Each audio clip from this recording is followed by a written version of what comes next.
दोस्तों, क्या गोदी मीडिया ने यानी मोदी जी की गोद में बैठी इस देश की मीडिया ने चुनाव की हवा पहचान ली है, चुनाव का रुख पहचान लिया है?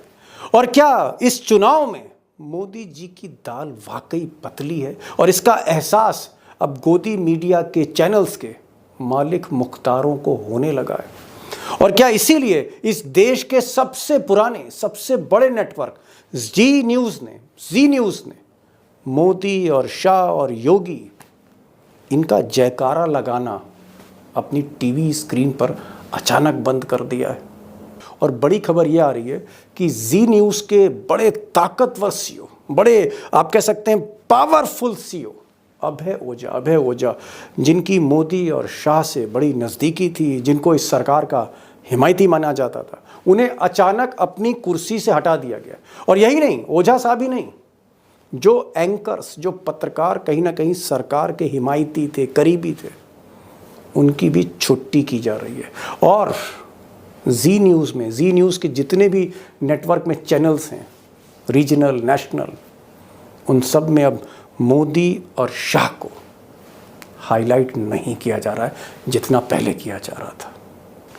अब ज़्यादातर जो मीडिया की वेबसाइट्स हैं, उन्होंने अभय ओझा के बारे में खुलकर लिखा है कि उन्हें अचानक हटा दिया गया। एक चर्चित वेबसाइट भड़ास फॉर मीडिया ने लिखा है कि जी नेटवर्क के सभी चैनल्स पर अब मोदी और शाह और योगी के लाइव शो पर पाबंदी लगा दी गई है। अब दोस्तों, जो सबसे बड़ा सवाल है वो ये है कि गोदी मीडिया के पितामह, या यूं कहें जी नेटवर्क के मालिक मुख्तार, जिन्होंने सैटेलाइट टीवी की शुरुआत हिंदुस्तान में की, सुभाष चंद्रा ने क्या चुनाव का जो रुख है, इस चुनाव की जो हवा है, वो सबसे पहले पहचान ली है। और शायद इसीलिए सुभाष चंद्रा ने अपने सीईओ, पावरफुल सीईओ को अचानक कुर्सी से हटा दिया। और मोदी भक्ति में जो कई एंकर और पत्रकार थे, उनकी भी छुट्टी करने जा रहे हैं सुभाष चंद्रा, कईयों की छुट्टी कर चुके हैं। अब दोस्तों, आश्चर्य इस बात का भी है कि जो सुभाष चंद्रा मोदी जी के कभी बहुत करीबी हुआ करते थे, बड़े खास हुआ करते थे, इतने खास कि घर आना जाना था मोदी जी के, और मोदी जी बहैसियत प्रधानमंत्री सुभाष चंद्रा की ऑटोबायोग्राफी रिलीज़ करते थे, साथ में तस्वीरें रिलीज़ करते थे। वो सुभाष चंद्रा आज मोदी या शाह के इतने दूर क्यों हो गए?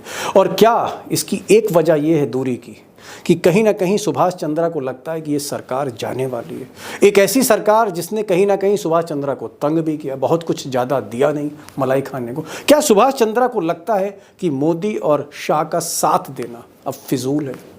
आश्चर्य इस बात का भी है कि अभी 2 दिन पहले सुभाष चंद्रा ने बाकायदा एक वीडियो स्टेटमेंट जारी किया, और वीडियो स्टेटमेंट में कहा कि बड़ा दुर्भाग्य का विषय है कि इस देश में जो फ्रीडम ऑफ प्रेस है, जो प्रेस की आज़ादी है, वो कम होती जा रही है।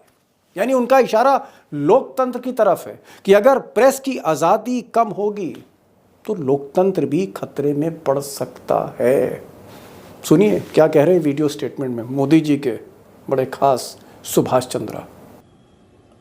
आज का दिन अंतर्राष्ट्रीय प्रेस फ्रीडम का दिन है। विश्व में शायद मुझे ये कहना पड़ेगा कि दुर्भाग्य है कि भारत का रैंकिंग प्रेस फ्रीडम में 180 देशों में से एक 159 नंबर पर है।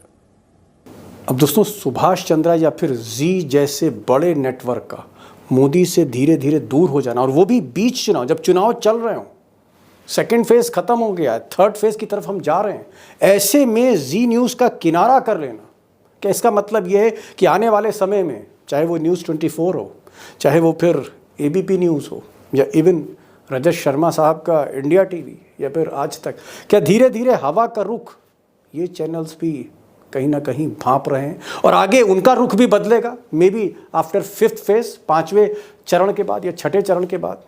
क्या 4 जून से पहले कुछ और चैनल भी जी न्यूज़ के नक्शे कदम चल सकते हैं? बड़ा सवाल है। और ये एक कोई साधारण घटना नहीं है, ये एक असाधारण अभूतपूर्व घटना है कि सुभाष चंद्रा वो अपने चैनल में कह रहे हैं कि आप मोदी का लाइव शो मत दिखाइए, और इस तरह की खबरें मीडिया की वेबसाइट में छप रही हैं।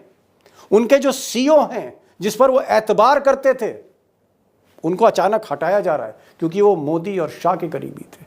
और यही नहीं, सुभाष चंद्रा ट्वीट पर अपनी दिल की बातें खुलकर कह रहे हैं। वो फ्रीडम ऑफ प्रेस की बात करने लगे अचानक। क्या सुभाष चंद्रा की तरह बाकी जो मालिक मुख्तार हैं, उनके पास भी सर्वे आ चुका है? क्या एग्जिट पोल के आंकड़े बाकी मालिक मुख्तारों के पास भी आ रहे हैं? और क्या इससे यह पता लगता है कि कहीं ना कहीं मोदी जी का रथ फंस रहा है, एटलीस्ट दूसरे फेज तक?